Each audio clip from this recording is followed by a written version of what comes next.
The lights are off and away they go. Extremely loose. He's managed to hold on and he missed the complete that. He's crazy. The other side, Freitas is on the grass on the infield for 4. He slides through. He tags Richard Eck.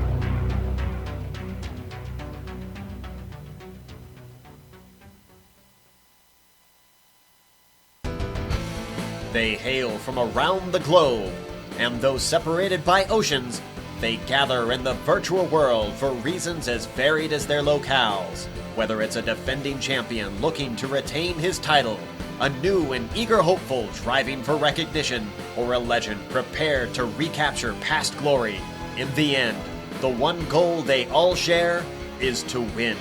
But when naming a victor, only one driver's name can be etched into the record books. You're watching the Heusinkveld Engineering MX-5 World Tour.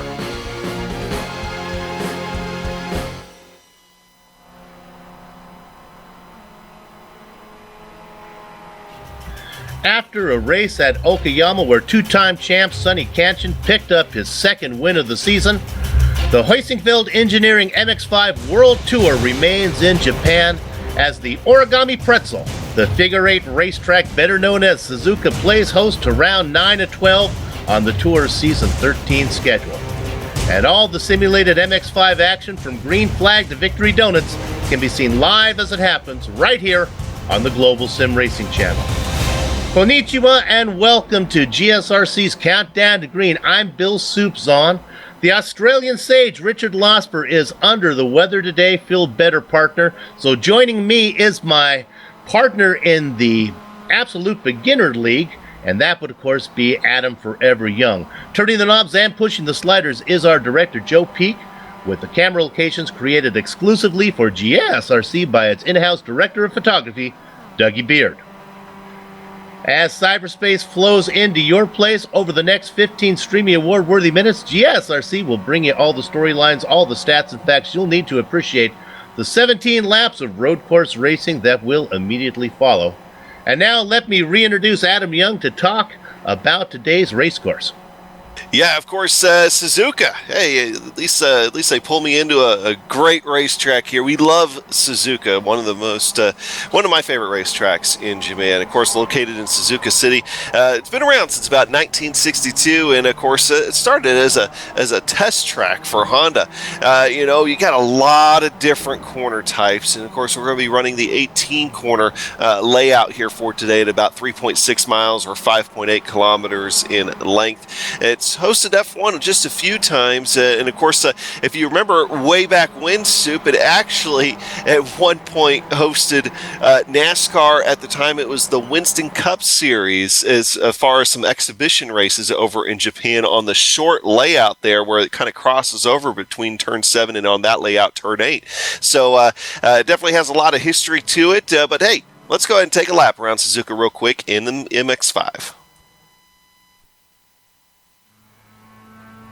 All right, we've got Amjad Yaman in the GSRC MX-5, so let's do a lap around Suzuka.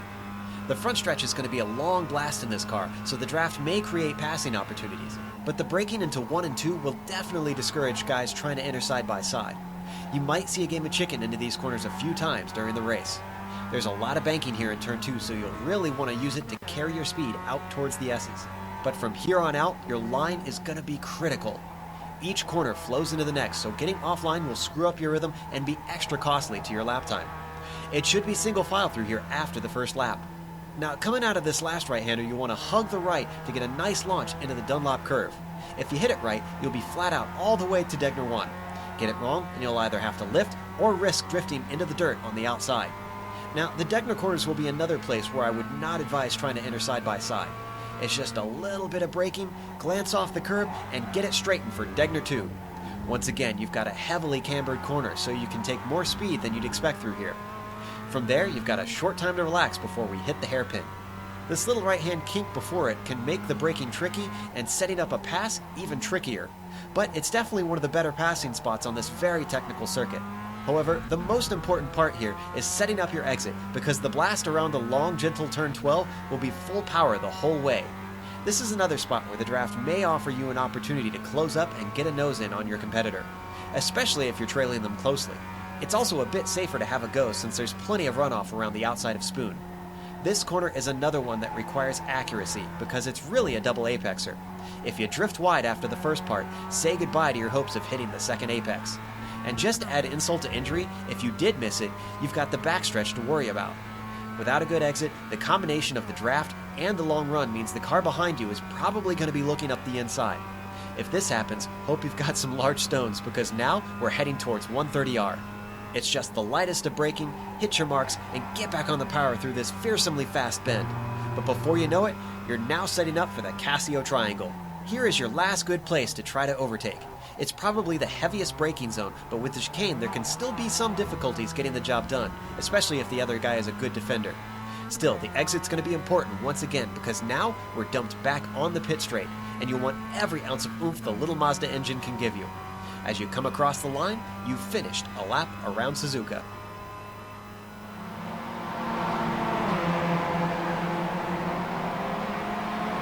Joe Peak on the mic, taking us around Okayama. Now, before we look at the point standing, let's review what happened last time out. Considering that, yes, at Okayama, we're at Suzuka, got my Japanese tracks confused here. Considering Okayama is familiar to so many drivers, and that's where we were last time, it was a surprise to see only 22 cars on the starting grid. Another surprise was to find Robert Hartley on the pole. Hartley led early, but contact between Hartley and Sonny Ketchum bounced Hartley from the lead down to 14th, while Ketchum took over the front spot. Hartley was able to salvage a 4th place result in the end. Ketchum went on to pick up the win, followed by the point leader Errol Num. And newcomer Pavel Herman is took the final podium spot, and somebody that has caught the attention of fans and commentators alike. So, how does it look in the point standings when you take all that into account? Well, Sonny Ketchum finished ahead of Errol Num. That allowed the Australian driver to close the gap to the lead by 12 points. Now just 71 markers behind the Roland Estonian. Sitting between Num and Ketchum is Patrick Fliss. No-show compensation keeps the Slovene machine in that position. Patrick, of course, is out because he's injured. Feel better soon. Holding station in 4th is Travis Schwenke, but the Ohio driver has cashed in his 3 no-show comps, so any more missed races will count as zeros. Jumping back to the left side of the graphic is the California kid, Eric Garcia. Making room for Garcia was Portugal's Sergio Mora, who, like Schwenke, is out of no-show compensation. The Bay State Hammer, Tom Rafty, swaps positions with top rookie Jason Cooper. A 5th at Okayama has Englishman Brian Holmes making his top 10 overlay debut, and holding station in 10th is David Holmes. Now, Adam, we've talked about the track, reviewed the last race, gone over the championship. How about we take a second, go over the race details? Yeah, of course, we're going to be running the round 9 of 12 here for season 13. Now, you heard Soup mention the no-show compensations. You do have that, and of course, that's a rate that's calculated by a driver's performance throughout the season. So a couple of guys have already used up those 3 no-shows, but they do get a total of 3. And of course, the car is the 2016 Mazda MX-5. And of course, the Mazda MX-5, the Mazda Miata, one of the most popular hobby race cars in the world. The setups are open, but they are limited to 30% fuel, which is going to give us 1 stop here for today. We are looking at 2-lap lone qualifying, which the drivers are involved with right now. We're going to run for about 17 laps here for today. There are no fast repairs. There is no incident cap. There is some bonus points given for qualifying in miles per incident. And of course, the weather for today, we are looking at temperature right now, air temperature about 71 degrees underneath clear skies. It's going to put that track temperature at 102 degrees. So on these narrow tires of these Miatas, you might see a little bit of sliding going around. Southeast winds right now at about 9 miles per hour. And now I'd like to introduce to all of you our pit reporter for today, Justin Prince, and he just wrapped up with the Camel Series over there. They don't have pit stops over there, so you weren't going to be quite as busy. But over here in the MX-5 World Tour, we're going to put you to work a little harder. Welcome to the broadcast, Justin.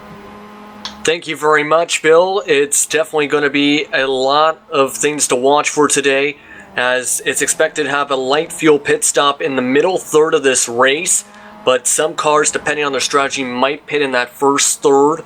But who knows? Tires are optional, of course, but some may decide to take tires as well to compensate with speed and whatnot.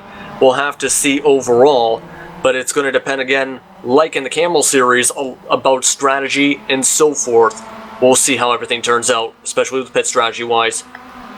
And just so you understand, if you're new to the series, it's not that they have a full fuel tank. That they have a little tiny fuel tank, only holds about 3 gallons. So they have to race long enough to empty that fuel tank so that they can come in and get enough fuel to finish the race. It's not a lot of fuel, and therefore doesn't let them change tires without it being a penalty. We think that maybe they can get 2 tires in and not cost them too much time, but on a figure-8 race course, we were talking before we went green. Which side do you take? Do you take right sides? Do you take left side? Adam, what do you think? If you had to take 2 tires on one side of your car, what would you do it on here? Why are you going to put me on the spot like that, Sue? Because I don't know the answer. I don't know what you'd want to do next. That's a good question. I really think I'd probably do left sides. Yeah. I think, but that's me. The left sides help you through the 1 and 2, but maybe the run out of Spoon, if you want a good run out of there down into 130R, maybe the right sides would be your choice. And of course, the hairpin is also your outside tires of the right side. So we will see.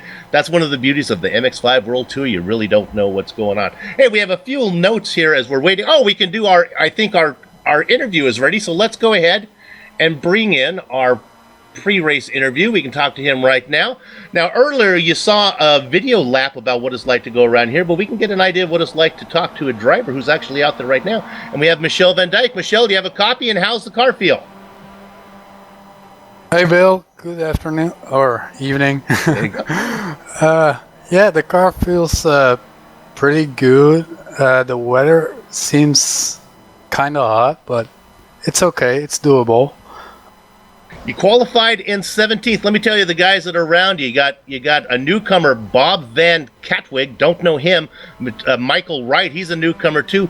You got Jupe Williamson behind you and Boss Slob. Yeah, a little unfamiliar for you.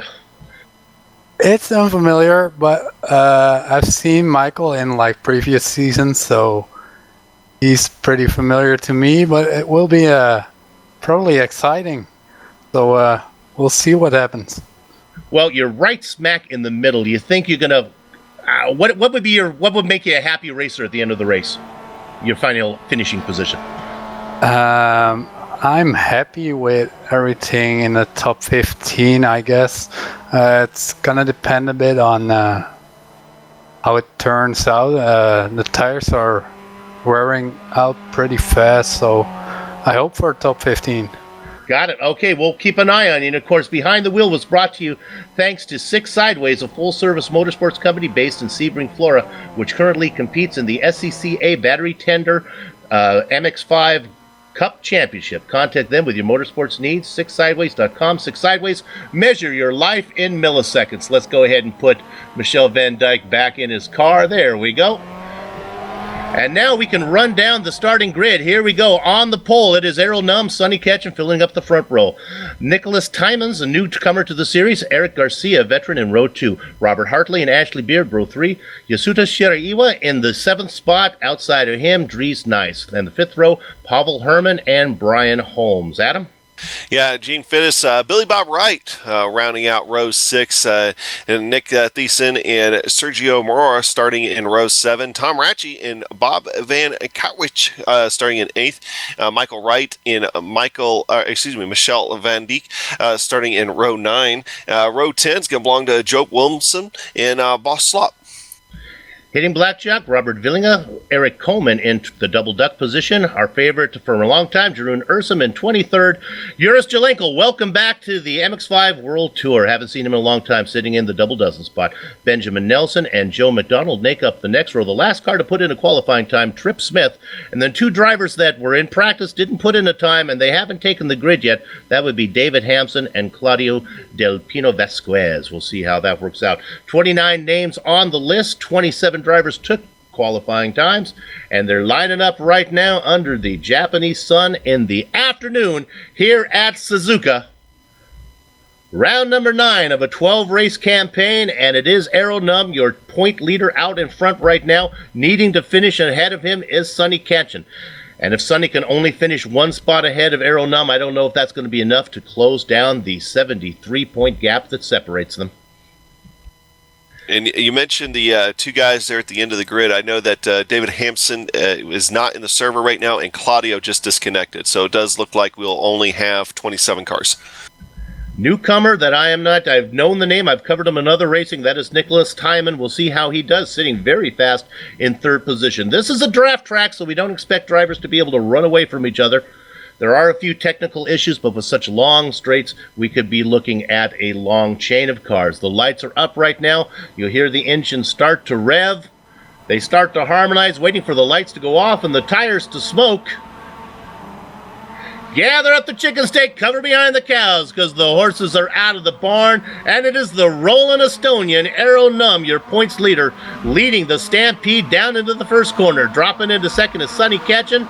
The newcomer, Nicholas Timon, back there in third. They are side by side behind them. On the outside, that is Robert Hartley. On the inside, the California Kid, Eric Garcia. Hartley gets the knob, moves into fourth. Garcia drops back to fifth. They are bunched up back behind. Ashley Beard, Yasuda Shiraiwa back there as well. A little bit of bumping going on. A really, really hornet's nest back in seventh position. Yeah, and that just kind of exasperated going all the way back to 16th position, where you got another hornet's nest going on in the mid-pack as well. So, but it does seem like for the most part, everybody's able to get through the first couple corners with all four wheels on their Mazdas. Car going off into the dirt, and they take evasive action, but he gets tagged, and they still keep it. This is Pavel Herman, who was very slow. Billy Bob Wright got into the back of him, but they keep going straight. Again, that was back in that part that Adam was talking about, 11th, 12th, 13th position. Meanwhile, up in front, they are strung out nicely as they work through Degner right now, heading down into the hairpin. They negotiate the hairpin, and they continue to run in a long train of cars that goes all the way back. Oh, there's the spin. Out of the hairpin as Sergio Mora got involved. Also involved in it, it looked like, was that the X-Lax car? It was Billy Bob Wright in the X-Lax car, yep. Mora tried to make a move on the inside, got into the left rear of the X-Lax car of Billy Bob Wright, spun him around. Mora's going to lose a ton of positions, and Billy Bob Wright is going to lose all the way back to the back of the pack. Yeah, good news is for Billy Bob Wright is it doesn't look like his car is hurt too bad at all, so he'll still have his speed and be able to try to do something with it. But yeah, that's definitely a big setback for Billy Bob Wright, who had started the race in 12th position. They run in the same order, but now we have a three-car breakaway, I think, trying to get away from Robert Hartley. The top three drivers, Hartley may just be sitting back, leaving a little bit of cushion there, knowing that he can pull up in the draft, running in fourth position. And now as they work through the Casio Triangle, the accordion effects really bunches them up, as that front train really doesn't end until you go back to 12th position to Pavel Herman.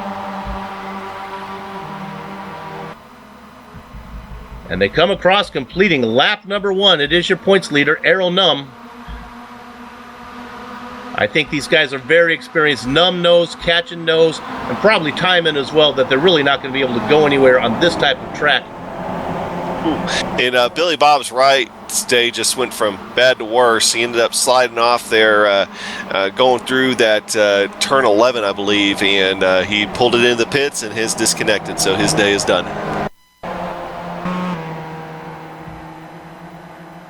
We're going to look at Billy Bob as his day is over. The good news is he does have his nephew racing here, so there is, if you're the Wright family, you still have somebody to cheer for, and that, of course, is Michael Wright, who is out for racing.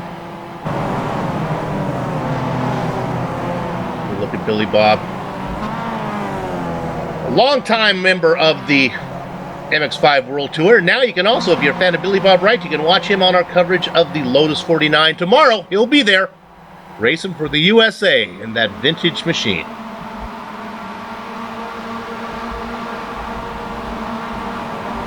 Looking back up the leaders, it's still a 12-car breakaway pack. I'll run these down for you. We talked about Num and Sonny Ketchen running in second, Nicholas Timon. They pretty much are running in the same order that they qualified. Robert Hartley. California Kid, Eric Garcia being chased by Ashley Beard for 5th and 6th. 7th, 8th, and 9th, Yasuda Shiraiwa back there, just ahead of Dries Nice and Gene Must Finish Fittest.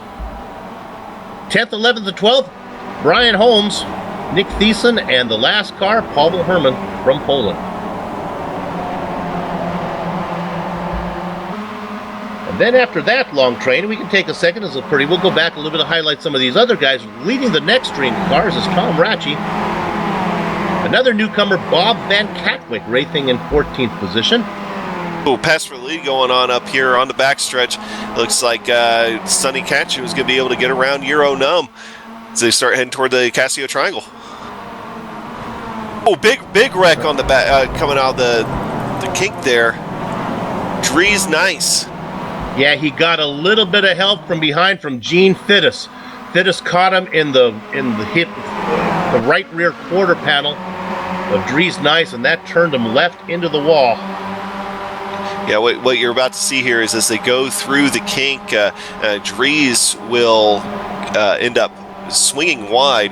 He catches the curb, and I think he catches it in just a way that shoots him sideways, and that doesn't give Gene really any room to react, and he ends up getting into the back of him and sending him around.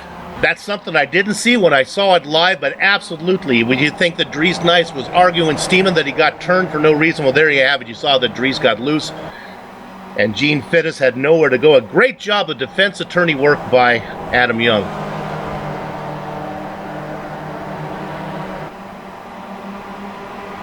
So the lead up now, let's go ahead and review. It is Sonny Ketchen, the Australian driver, out in front of Errol Num. That's what he needs to do to try to chase down, close the gap in the points championship.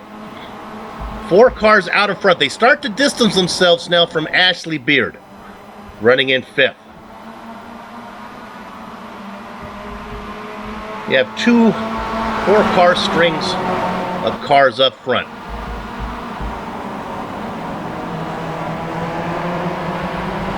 Right on board now with the driver racing in 3rd position, looking up at the 2 front runners, not only in the race but in the points as well, and that's Errol Num, the Roland Estonian, and Sonny, find me a nickname, Ketchen, up there in the lead. Our director likes, catch me if you can. All right, we'll add it to the list. We need to make sure our director is not giving Soup any more ammunition than he already needs. Yeah. I did a race with Joe just a few days ago, and he actually broke me with how many. We had Andy Cowie as one of the drivers. How many cow puns he had? I just could not take it anymore. Now here we go. Here comes Tyreman working on the inside. Oh, he's going to get one. Drafting going on. He gets one going through 130R. Now they come down into the Casio Triangle. So move the newcomer up. Now this is exactly what Sonny Ketchen needs. He needs to win and then have a little bit of a cushion between him and the guy. Oh, Euro gets a little look at loose that. There. Oh, that's going to cost him. Look at the momentum now that Robert Hartley has. You only get so many chances to pass Errol Num on the track. When it happens, you got to get it. There goes one, trying to follow him around now, coming through. This is Ashley Beard, and Errol is going to try to defend that inside position. I don't want to lose both positions, and yeah, he hangs on. He's going to be able to tuck back into 5th. Hartley closes the door, but yeah, now they all bunch up behind him. Holmes running back there in 9th. They are nose to tail from then, and stepping away, the little dance team of Ketchen and Timon right now.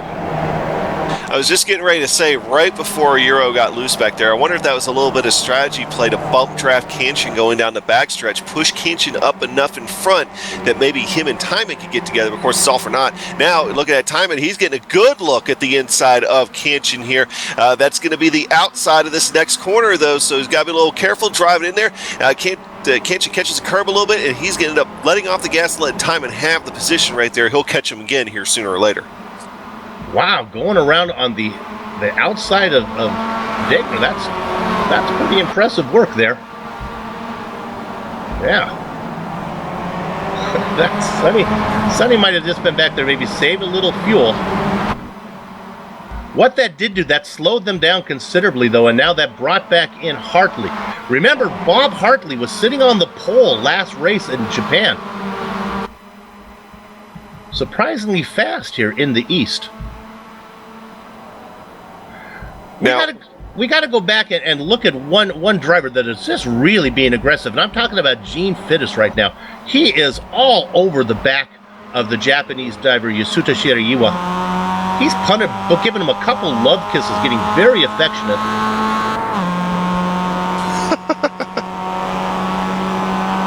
Now he lays back a little bit. Back for the lead. Sonny Kanchin coming back on Nicholas Timon. Gets that done through the inside of 130R and wants to lead down into the Cassia Triangle.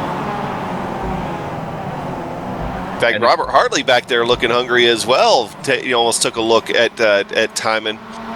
Oh, Fittis is in trouble now. Let's go back and look at Fittis. And now going off into the wall. That's the Japanese driver, Shiraiwa. He drives it off in there. This is Ketchen and Shiraiwa were going at it. They both kind of messed themselves up a little bit. Now let's stay on this. It's 2x2. Oh, we'll see. Are we on the replay? Here we go. This is now you can see that Shiraiwa is not involved in this. He makes the mistake later. Sonny kind of comes in there and challenges him through the casting. Now Sonny is well off. He loses these positions. Now watch. Oh, that's Gene. Sorry. Now watch as Shiraiwa goes into the wall. Then we go up front. Look at this 4-car battle up here as they race 2x2 down into formation. That's Garcia, I believe, in the dark machine on the inside, if I have that right. I think it's Holmes on the outside. I could be getting these runs. I think it's Thiessen and Fittis there as they go 2x2. Look as they say in that position. I think I have that lead car wrong. No, it is. It is, it's Pavel Herman. That's who it is out in front. That's Herman out in front. And not for long. Brian Holmes taking a good look at him here. No, he's going to be able to keep the position. In fact, Brian Holmes ends up losing a little bit of ground there coming out. Yeah, that battle continues live right now. Now they finally get it sorted out. So, who I identified as Garcia, that's Pavel Herman, Holmes, Thiessen, and Fittis running 7th, 8th, 9th, and 10th. Justin, what do you know? Yes, involving that previous incident there, as Shirayama is currently in the pits getting repairs, just took 4 tires. He's in there as well in this pits right now is Mikael Van Dijk, as both of them having to get repairs. Both of them may be having some costly time for repairs here. Bill? That's not what we like from our pre-race interview. We don't like to see those early pit stops from Michel Van Dijk. Pass for the lead right now. Here comes the blue car of the newcomer there, Nicholas Timons, as he makes the move, gets to the inside and gets around, going into 130R of Sonny Ketchen. Oh, but he goes a little bit wide. Now, let's see, did he get a slowdown penalty? I think he's going to be okay as he defends into the Casio triangle. But what that has done now, Adam, now we got a 6-car train up for the lead. Yeah, pretty much. Hey, one thing I wanted to point out, Soup, we mentioned a little bit of bump drafting earlier on. I watched a video from a real-world MX-5 race at Daytona. You can see Sonny Ketchen here coming back on your leader, Nicholas Timon. And they were actually doing tandem bump drafting in real-world MX-5s at Daytona on the road course when they got onto the oval part. So that's not out of the question to see in these cars. In the races, Tom Ratchey, he sent me a video. He actually has on-track racing experience and actually is an instructor. He sent me a video where the racing was so close that the driver actually put his hand out the window and moved the rearview mirror of the car next to it. Before. That's one way to get into your opponent's head. Yeah, that's just rude. Oh, Holmes had a spin. He got into it. He got into it with the car. It looked like it might have been Pavel Herman. Yeah, Herman, and that was hard hit there. Gene Fittis involved. And Gene Fittis came back on the track and caught Tom Ratchey. Oh, big wreck back there.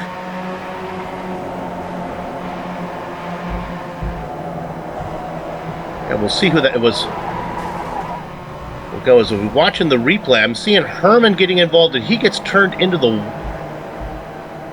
Holmes got turned into the wall by Herman. Yeah. And then I didn't see the one that involved Tom. I didn't see it's just a little bit further down. You got Paul Herman involved, Sergio Mora, Joop Wilmanson, Boss Sloop. Oh, you're right. Gene Fittis, Tom Ratchey. It was another Bob Van Katwick. Another incident between Herman. You're right. Oh my goodness, it is huge. Yeah, I think we got to find this one, Director. It's Nick Thiessen. It started with Nick Thiessen and Paul Herman.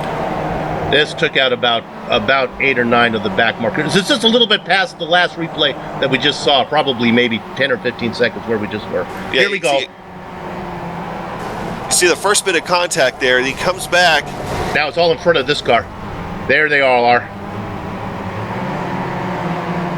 Yeah. We'll go on top, maybe. Our director will find a good spot. This one was big. This is one of the bigger incidents you're going to see in the MX-5 World Tour.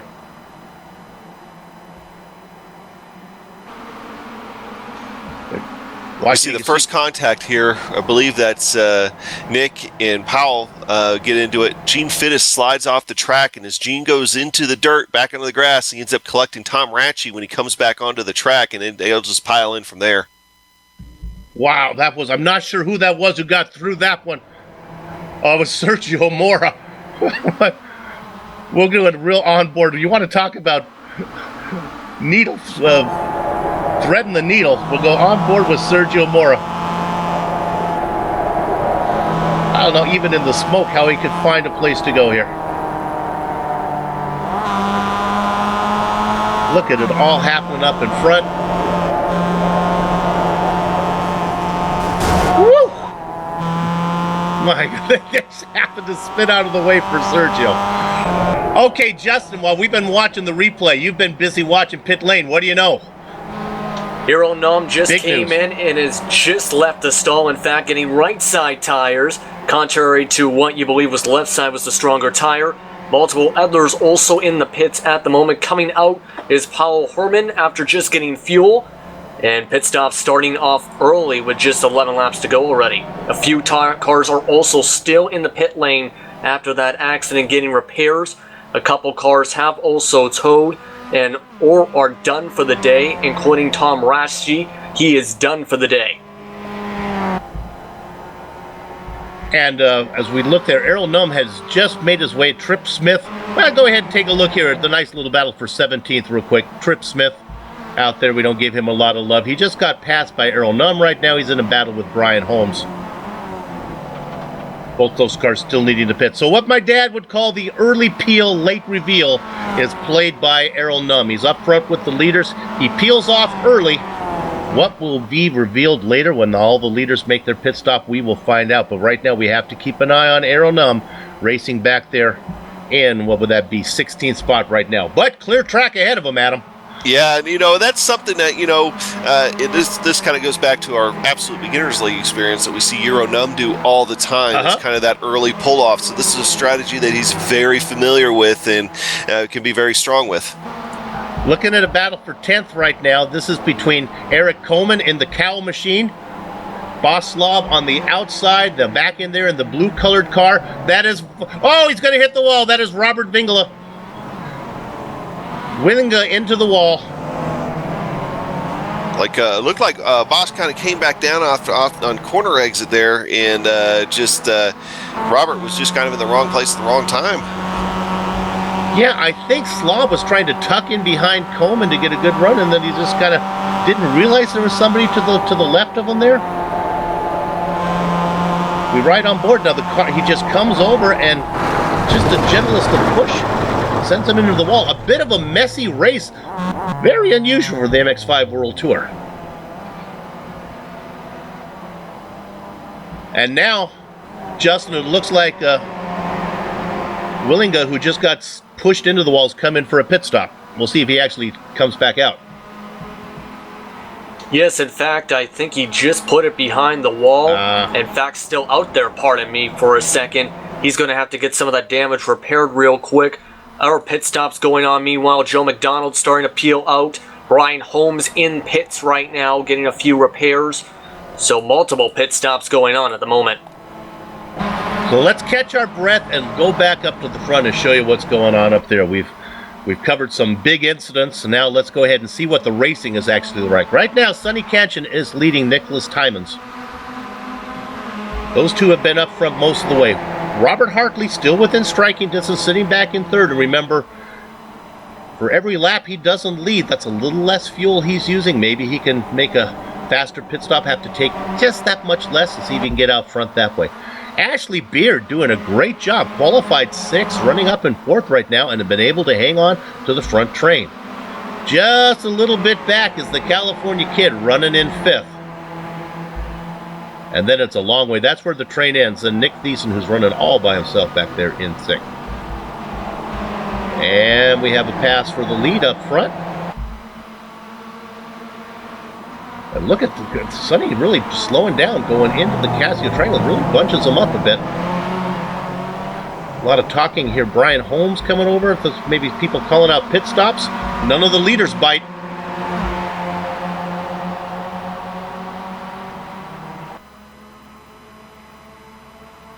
Yeah, I think what a lot of these guys here are doing that are up front right now, they're pretty much doing, you got to remember that, the likes of Euronum right now, how high up he is in the points and everything, they're going to do the opposite of what he's doing. So since Euronum came in on the short end of the pit cycle, these guys are probably going to stay out on the long end of the pit cycle. And just waiting here, we've got Euronum on screen right now. I want to see what his last lap time is this next time when he comes across the line, see how it compares to our leaders. So he's hitting the front straightaway now. Be able to see that here in just a second. Yeah, keep in mind, he was your pole sitter, so he was faster than anybody. He might think that just racing out there by himself, that he's going to be able to put in fast enough times over 5 or 6 laps that he can leave these guys behind. Did we get a time on him? Yeah, so he's a couple tenths faster than what your leaders are right now. Now you got to remember those couple tenths. He wasn't that far behind to begin with, so he's making up ground on him the longer these guys stay out. Oh, our leader just kind of goes into the wall. Don't know if he damaged the car. Certainly didn't make it go any faster. We're going to go on board. Maybe he didn't get into it. It looked like he got awfully close. I thought I heard something hit. We'll see right here as we ride on board. Oh, this will be right there. Let's see if the camera keeps the same angle. It's coming up. It must be this corner right here. It's out there. I think he didn't hit a thing. Wild ride, though.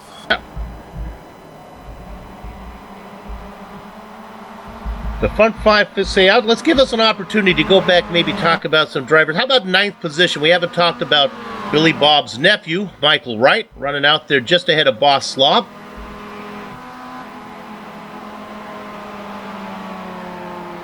Let's see if we can find a battle anywhere. 16th position, Director? Oh, this is not a battle. I apologize. It's Joe McDonald. He's about to be overtaken by Yasuro Shiraiwa, but Shiraiwa, of course, is a lap down. Best battle on the track is back up front, so that's where we'll put the camera. 3rd position. And now here comes the partner. Here comes Hartley. Yeah. You'll see that Hartley and Beard both race for, there is no team championship in the MX-5 World Tour, but they both race for Foxfoot Racing, apparently. And fight for the lead here. Okay, never mind. Timon is going to be able to retain it. St. Kitchen took a good solid look trying to go into 1, but ended up backing out at the last second. We can go ahead and give you the interval to Nome as 37 seconds from the time the leader went across the start-finish line to when he came across. We'll give you see if he's able to knock that down a little bit when he comes across right now. Now we can go back. We look at 11th position. This is where Num just got around Ursum. And actually, I said 37 flat is what the interval was. Well, it's 37.5. And look at this. Now here comes Hartley coming out just in front of Errol Num. No, you have just behind Errol Num. So that gives you a good indication of where they are. Remember, Hartley was up in the battle with the leaders. Num has been able to jump Hartley. This might be the best thing that could happen to Bob Hartley right now if Robert can get on the back of Num and let him hustle him around the track a little bit. Hartley qualified 5th. Go ahead, Adam. Hey, Justin, so as far as pit stops, I know there's been several so far. What are you noticing as far as, is everybody pretty much taking right sides? Anybody not taking tires? What's the deal? A vast majority of the cars, it seems, have been appearing to be taking right sides. If you look at some of these pit stops so far, definitely something interesting there. But for the most part, others are just taking fuel. Some are just taking right sides to play on the safe side. But other than that, a lot of pit stops still to go here with 8 laps to go. Right sides probably give you an advantage of coming out of the hairpin and out of spoon, but you're going to pay the price through 1 and through Degner, as those are right-hand corners where all the weight is shifted to the left side. Very interesting. We continue to look at our leaders.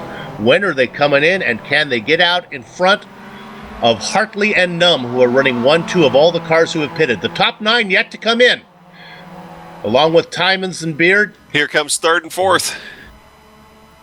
And there we go, Beard and Garcia coming in. So what we'll do, we'll watch them, and we'll see if we can pick up Hartley Hartley now working, well, I guess it's Gnome actually running in that position, working through 130R right now, coming down in towards the Casio Triangle. Beard just pulling into his pits right now, and does Garcia, who's pitting just a little bit in front of him. Gnome is out of the Casio Triangle, going through that final corner, throttle down now. Those guys are still sitting in the pits. They got to start rolling pretty soon. Now they roll out. First out they are rolling is Garcia ahead of Beard. But there goes Errol Num, the rolling Estonian, and there goes Hartley, and they are going to... distance is about 10 car lengths there. Garcia doing his best to get that little MX-5 engine wound up. Ashley Beard well back as well. Yeah, you know, and Euro Num in front of this now new pack that's developing here, his lap times have just been better than the leaders by a couple tenths each lap. In fact, the lap before this last one, you see there his last lap time 25.7. So his lap right before was his fastest lap of the race with a 25.4. So he is. It would not surprise me one bit at this point that if once pit cycle through here, he comes out as your leader. Well, I gave you that interval last time. It was 37.5 seconds. Now it's 36.5 seconds from start when the leader's going across the start-finish line to when Num did. Num running back there right now in 10th position. It's very, very loose through Spoon. He's going to sacrifice this. This is, I guess, good news for Ketchum, but Ketchum really doesn't need the lead right now as much as he needs to run fast laps. They continue to be side by side. Heading down, and this is going down into 130R. They got to get this sorted out. This is not the fastest way through here. Ketchum backs out. Timons has to go wide, crushing their lap time. Let's see if they decide to come in this time. They go through the triangle. It's got to be pit stop time, boys. You're working with 7 laps to go. Bring it on in. One. Here comes Timon. Sonny says, one more for me. Thank you, Soup. All right, Justin, watch what Timon here does on his restart, on his pit stop. Go ahead and call it out. Yes, right now he's coming into the pit stall right now, rolling in slowly here as he is coming in, of course. Sonny staying out on that, looking to try and get a quick stop. Here is Timons. He is now pulling into the stall, all set to go as he looks to be getting just fuel on this one. Left side tires as well as the fuel here as he comes in, as he's just going to finish up this stop. Meanwhile, behind him, Nick Tyson also coming in, also getting left sides, it appears, as Timons also getting 4 tires here. 4 tires. Actually, in fact. So it's going to be a long stop looking to try and get a really fast car, trying to get the advantage with tires as he peels out onto the track. Yeah, well, that was going on. Num is gone, Hartley's gone, Garcia is gone, Beard is gone. They have rolled past him. He comes out well behind 4 tires. The problem with the 4-tire stop, if you're going to do it, you have to do it in the middle of the race. You only have 6 laps to go. You don't get any benefit. You almost have to wonder if maybe he realized that and just had the wrong things checked. Sometimes the pit crew doesn't follow what's in the mind of the driver right now. Well, right now, out there all by himself, racing with the face that he keeps in the jar by the door, is Sonny Ketch, and he is indeed a lonely person.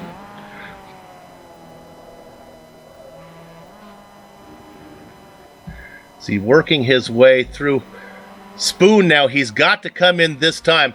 I'll tell you right now, I don't think Sonny is going to take tires or anything. He's going to take just the amount of fuel and try to beat Errol Num out. Now Num, let's go back.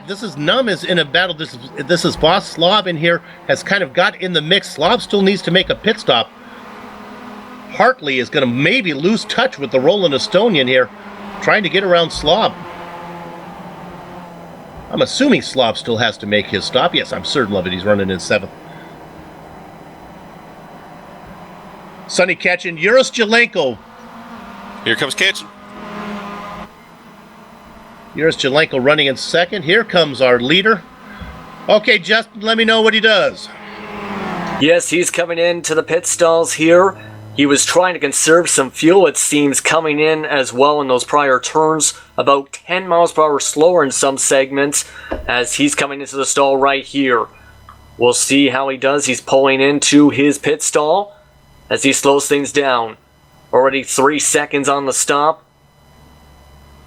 It appears... Leaders working their way through the Casio Triangle. Numa's on the throttle now. Let's see when he starts to roll. Couple cars following him into the pits here. Still looking like it may be just fuel here. No tires, it seems, just yet. He's getting crushed. He is getting crushed. This is an absolutely horrific pit stop. 27 seconds just on fuel as he's going to pull out here. Num, Hartley, Beard, Garcia all blow by. I think Taman's got him as well. And we know, remember, Taman's and Ketchum were running nose to tail before the stop. Taman's is now out in front by, must be about 3 or 4 seconds. Crushing 4 seconds, a crusher for Sonny Ketchum. You know, I think what might have been, I think he might have ran that tank dry. He went that extra lap. That tank was as empty as a syrup bottle after a pancake social, and I think it took a long time to get the fuel in there. So, the man who was hoping to get his 3rd championship, Sonny Ketchum, racing back in 5th position. The top 4 strung out now by about 15 car lengths each. Num, Hartley, Beard, and Garcia. And again, there is no team championship, but you can't help but notice that Hartley and Beard out there racing in what I assume is Foxfoot? I can't read from here. Is it Foxfoot Motorsports, I think. We'll come around. We'll try to get a look in that. Well, I can change my camera. Foxfoot Motorsports, we believe. That's a pretty paint scheme. A white car with some fox footprints on it. It's vermin control. We're getting some information from my director. Okay.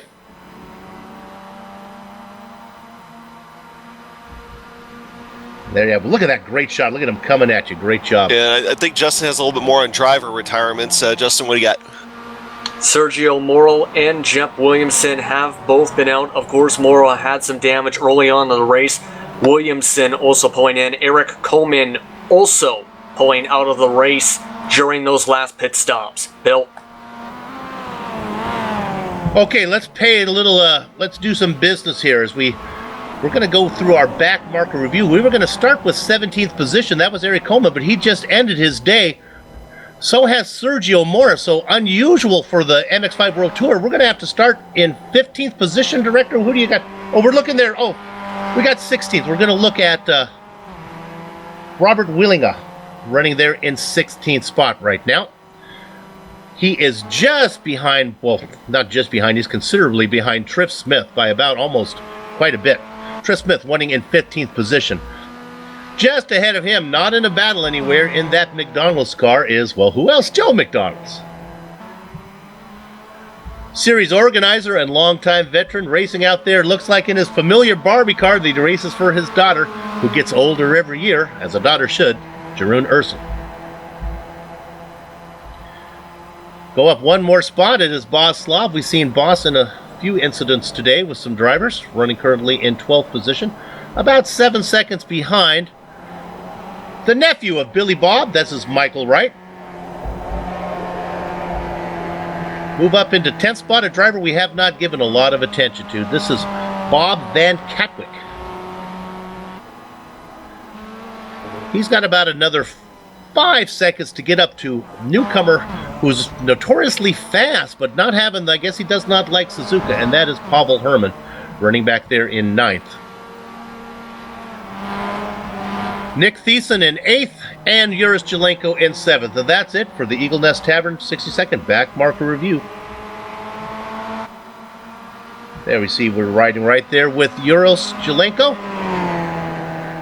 Yuris rejoining the series after a long absence. Good to see him back. Let's move up to this battle for second place, Adam. Yeah, you got Robert Hartley up front here, along with Ashley Beard. Ashley Beard right now doing the best to hang on, and really, first, second, and third all separated by about 0.6 of a second between the positions. So you go back to about 1.2 seconds between first and third right now. So you can get a good look out off the rear deck lid of Euro Num's MX-5, and you got to see Robert Hartley there, kind of taking the high line, and of course it looks like Ashley Beard just kind of sneaking his nose in there, just kind of saying, hey, I'm here. You can see me moving around in the rearview mirror. The last car in that train you can see back there at the very end, that is Eric Garcia, the California kid. You'll see him come around. That's that dark car back there. Eric still on the hunt for the perfect Ironman season. Only been done in 13 seasons in the MX-5 World Tour. Only been done once by the Slovene machine, Patrick Liss, who raced this season but was injured. Patrick, we hope you feel better soon. Looks like Eric, if everything goes as planned, should be able to finish on the lead lap again and keep that streak going. Director telling me commentators curse, but that doesn't work when we're both from California. Only works across state lines. This is the 4th appearance of Suzuka on an MX-5 World Tour schedule. The first one was back in season 9. It was won by, then he went on to win the champion, the Frenchman, Evan Maillard. The other 2 victories went to, well, Sonny Katchen. I don't think Sonny's going to pick up his 3rd win today. But I'm not sure that Aero Num has this thing locked up either, as you can see. Hanging right with him is Bob Hartley. Robert Hartley certainly if he can pick up a little bit more, with 3 laps to go, would have a shot, maybe. Well, that last time around, he was 0.2 of a lap quicker than Euro Num. So, it could very well be one of those things. If he's able to maintain that pace, he could be right up on his rear deck lid. But I'm not 100% sure that's going to be allowed to happen, if you know what I mean. Well, Adam, when I work with Richard Losper, there's usually too much action to actually cover right now. I have never covered an MX-5 World Tour event where it's so difficult to find a battle. Right now, the best battle on track, where is it? Well, it's up in front. So with 3 laps to go, we're going to focus our attention here for these last few miles on the leader.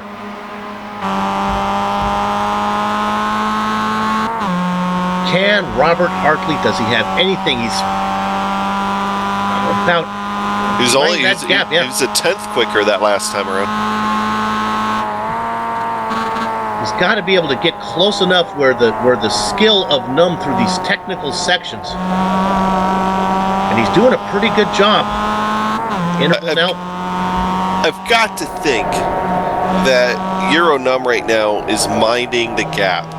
Listen to his last 3 laps. As far as all last 3 laps were all in the 225s, but 795, 754, 735. He is being extremely consistent right now in his lap times, and I think he's more trying to mind the gap between himself and Robert Hartley, and just trying to make sure that Robert Hartley doesn't get too close.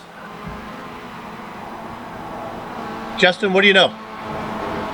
Yes, thank you very much. For those keeping track involving Sonny, the main reason his pit stop took so long, was because he had a speeding penalty coming in. A 15-second penalty cost him there. Nicholas Tymans, meanwhile, also voicing his issues with the pits, saying he forgot to stop his refueling cycle while he was pitting. That's why 2 of the top contenders are now way farther back, 6 seconds back as Tymans, and now 5 seconds additionally.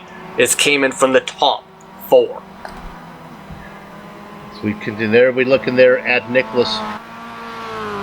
He was up in front for a while. He was a contender, but both Tymans and Katchen now out of the mix. Meanwhile, Adam, boy, the gap just is. Talk about minding the gap. Look at the number between them. It just remains steady, just right there. Hartley cannot run it down. It looks like he's closer. Yeah. Well, he was close enough down this straightaway. He was able to close in. Now, if he can get a good run through 130R, he's closer than he's been in a long time. And they're coming to the white flag here. It's getting ready to be go time for Robert Hartley if he has anything for Euro Num here. But going through the Casio triangle there, he was able to extend that gap out a little bit more. Now he's going to have the help of a draft a little bit here down the front stretch, but you know, it's the question of can he get one or two more good runs out of some corners? Oh, here he comes. He's in the toe now. He's going to be able to gobble him up. Now, he probably won't want to make the move here. He is in hunting. He's in room. The Fox is a hunting right now as he's come up behind Aero Num. Aero Num, the notorious driver for Bush Fink Racing, that is a bird. Robert Hartley for Foxfoot Motorsports, that is a fox. If my wife had anything to say about it, she usually picks football teams by who the mascots are. I would say that she would pick the fox over the bird right now, and he is right there. Robert Hartley, he needs to be fast enough through the technical sections. If he can be great through Degner, hang with him all the way through the hairpin,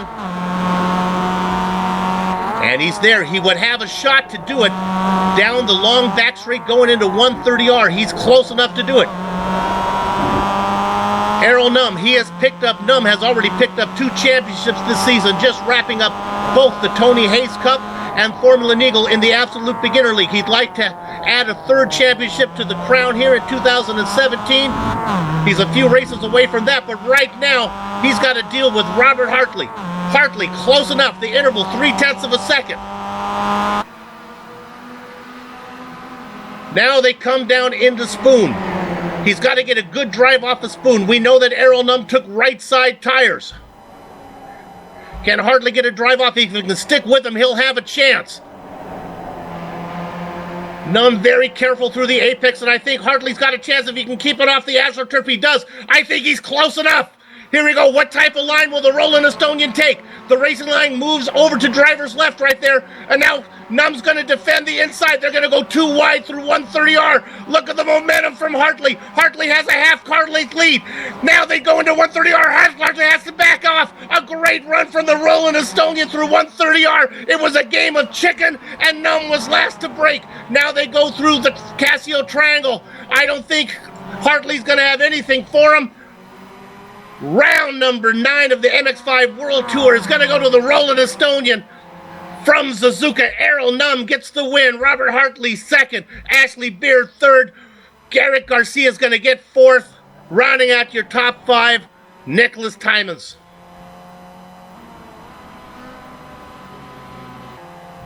There are no other battles to speak of throughout the back of the pack. Everybody just bringing it home to complete the last lap. Robert Hartley had a half car length lead, but he was on the outside through 130R and he couldn't finish the pass.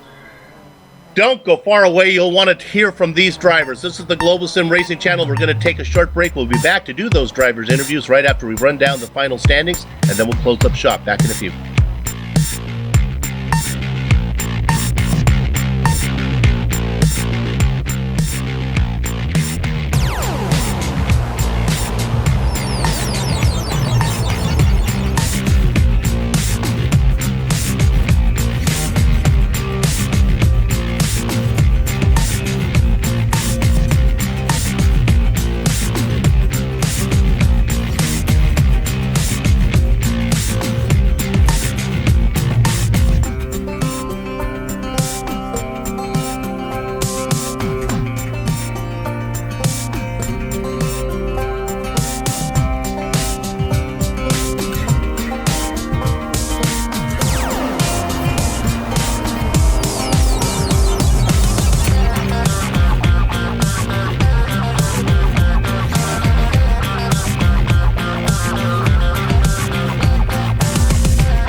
Welcome back to the Global Sim Racing Channel's coverage of the MX-5 World Tour.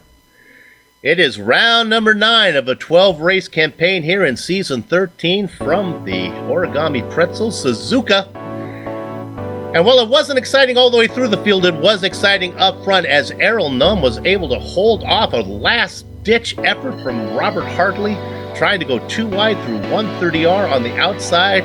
In the end, Errol Num gets the win. Robert Hartley gets second. His teammate Ashley Beard rounds out the podium. Eric Garcia, the California kid, continues his perfect Ironman campaign and also in 4th place will pick up some good championship points as well. Nicholas Tymans learned about making pit stops. Costume, he's running up front, going to finish in 5th, along with Sonny Kanchan, who had that pit stop penalty. Both of those drivers hit by pit lane as they finished 5th and 6th. Welcome back to the series, Juris Jelenko. He said, I don't know if I have the tempo to race with us. He started 24th. How about up 17 spots into 7th? Welcome back. Nick Thiessen gets 8th position. Pavel Herman, the newcomer, not his day today as he finishes in 9th. Rounding out the top 10, it is Bob Van Katwick. Justin? And finishing off in 11th place was Michael Wright this afternoon, while Boss Slomp finished off in 12th. 13th, Jerome Ursula, as well. Joe McDonald finishing up in 14th. The last car in the lead lap today was Trip Smith, followed by Robert Wailinga in as the first car a lap down. After that, a few did not finishes for Yasita Shirawama, Sergio Mora, and Eric Coleman, along with Benjamin Nelson. I'm so glad you're here with me. Take some of the pressure off of butchering up these names. Brian Holmes finishing in the blackjack position. Gene Fittis in the double duck spot. Jupe Vilmanson in the... I did that one too. It's Willemson. There we go, in the 23rd spot. I have yet to get that one right the first try. Tom Ratchey, the Bay State Hammer, 24th. Not his day. We saw him in that early incident. Michael Van Dyke, our pre-race interview. Usually that works out pretty well for the drivers, and it's Michelle Van Dyke. That did not for him. Claudio Del Pino Vasquez in the 26th position, 14 laps down. Dries Nice behind him. Rounding out the field, Billy Bob Wright and David Hampson. Okay, let's see who we have in the interview booth we can talk to. Well, go ahead. I guess I've talked to our champion here. Errol Num, congratulations on another win. Let's take you through the race strategy. Why pit early? I was just looking at too dangerous. Maybe there will be a crash or something, and I thought I can be faster alone, so that's why. And I was taking tires, so I knew if I come out, I will be faster because of the tires too. So there was some talk before we went green on whether to take right sides or left sides here. I guess right side tires is what you chose because it's good through Spoon. What's the thinking on that one? Yeah, it's right side fast corners, so that's why. Okay. When you came out of the pits, you had some pretty good traffic in front of you. Just a few. You were able to negotiate that one very well. Then you had Bob Hartley behind you came out. You had to be thinking this was going to work out pretty well. What do you do when you're back there? Do you watch the gap to see if you're making up time on the leaders when you have those 5 or 6 laps that you race when you're so far back in the pack? Yeah, I'm using the Joel real timing so I can see the lap times. So that's good. Let's give a plug to Joe Real Time, and we use it here as in the director's booth as well, a great bit of software. Okay, let's get you down to the very last part. Let's go into 130R. He has a run on you out through Spoon. You decide to stick to the left. Boy, you took it in there pretty deep. I saw he backed up in the last second, so that's why I went full out. But yeah, it was pretty scary. I had more to lose, but I don't know. It happened. It was very exciting. Then Cassia Triangle brings it home. Congratulations on the win today. I didn't think it was going to be exciting, but Bob Hartley put on a good show with you. Congratulations. Good luck now as we... Oh, before you go, Bathurst, you have experience there? I won last season. All right. That's enough said. Congratulations, Errol Num. We'll see you down in Australia. Thank you. You got to love interviews with Errol Num. He is very concise with his answers there. You have experience in Bathurst? I won last season. Yep, okay, enough said on that one. Do we have anybody else in the interview booth? Let's go ahead and talk to Ashley Beard. We'll let Justin talk to him. Ashley did a nice job finishing third right behind his partner, Robert Hartley. Go ahead, Justin. Yes, definitely a good performance from you and your teammate. So what was your thoughts on the performance you both had in today's race? Oh, it's absolutely fantastic. I mean, our team's growing and growing on performance each. And I think that today I struggled in the practice session with tyre temperatures all around. But as long as we got it round the track in that race, we're all going to make it out there by our best. And the podium, I expect, so right. Indeed, we apologize for the technical difficulties, Ashley breaking up a little bit there. But of course, take us through those final laps, sitting right behind your teammates there as he was fighting for the lead, Robert Hartley, and what your strategy was coming into those final laps. Well, the strategy was if Rob was quicker, I was just going to leave him to attack. If I was quicker, I was going to try, but I just lost it in those last 2 laps. Pulled away, so I just thought third place is a fair position, and if anything else happens, it's a bonus. That was really the plan at the end of the day. Ashley, it's Soup here. Can you tell us a little bit about Foxfoot Motorsports? Is this a new team that you've become part of? What's the nice intro into the MX-5 World Tour? Yeah, well, a few of us have, me, Brian, and Rob, we've been racing together for about 7 or 8 years. And Rob was the first person to come onto iRacing, so we were all wanting to see what we could do, and Rob was like, try iRacing. So we came across, we thought we'll make a team, see what we can do. And with Lee, that's not here tonight, he got us the Foxfoot sponsorship. And it seems to be going very well. We've got a good balance between all the team. All the team was inputting into the car, and it seems to be very well. And Foxfoot, as far as you know, that is a vermin control company? Is that what that is? Yeah, one of Lee's friends runs the company, and he said I'll put the sponsorship on the car, and he seems to be getting his money's worth out of it. The puns are already starting. Let's hope they're starting to pile up in my brain right now. Hey, congratulations for the third place finish. Both a nice run for you and your partner, Robert Hartley. Good luck. Bathurst, do you feel good about that? Oh, I love Bathurst. It's just one of those tracks. It's just got to be 100% attack. Leave nothing on the line. You've got to attack that middle section. Otherwise, there's no point. Have an accident. So you might as well run it against the walls, close to it. Run it against the wall or close to it. There you have it. That's how you race Bathurst. Ashley Beard, our third place finisher today. Okay, it looks like that's going to wrap it up for us here at the Global Sim Racing Channel's today's broadcast. We'd like to thank a few people. Let's give some thanks, first of all, to the people at the Quality Racing Sim-dicate for organizing this series and contracting with GSRC to broadcast. Thanks to Heusinkveld Engineering. Affordable simulation software and hardware are thought to be of limited use for race teams and drivers, but their simulation solutions bring professional results within reach of any race team or driver without having to compromise on realism or engineering value. They offer a broad array of products and services such as advanced vehicle simulation software and hardware. They are able to simulate any combination of race car and track, including full-fledged cockpit environments.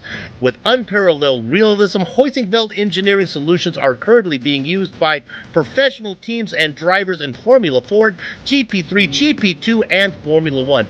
Now these products are available for any professional team or driver looking for an edge in racing. Be a better race car driver and get in touch with them today. Thanks to Six Sideways, a full-service motorsports company based in Sebring, Florida, which currently competes in the SCCA Pro Racing Battery Tender Mazda MX-5 Cup Championship. Six Sideways offers race car build preparations, rental, transportations, maintenance, trackside support, setup services, driver coaching, sock puppet coaching, market video services, race car storage, and more. Contact them with your motorsports needs at sixsideways.com. Thanks to the company's equipment and software that you see on the screen right now that we use on the broadcast. And of course, the original music that you heard on today's show is thanks to Eric Echolm and Casey Lalonde. See the screen for how to contact each of them. So, when does the Heusinkveld Engineering MX-5 World Tour return? Well, it's going to be in 2 weeks, May 27th for round 10, and we talked about it in the interviews from Bathurst. GSRC will be there to bring you all the action. We hope that you tune in. And if you'd like to find out more about GSRC, such as dates and times of upcoming broadcasts, your best bet is the GlobalSimRacingChannel.com. Actually, GlobalSimRacingChannel.com. We're also on Twitter at GSR Channel and Facebook at Global Sim Racing Channel. And finally, on behalf of everybody here at the Global Sim Racing Channel, we're talking, of course, about Joe Peak, my commentators here today that sat in with me. That would be Adam Young and Justin Prince, Richard Losper as well. Get well soon, Richard. And Dougie Beard, our camera guru. We'd like to thank all of you for watching. With that said, it's time for us to go have fun storming the castle. So until next time, race clean, race hard, and we'll see you on the track.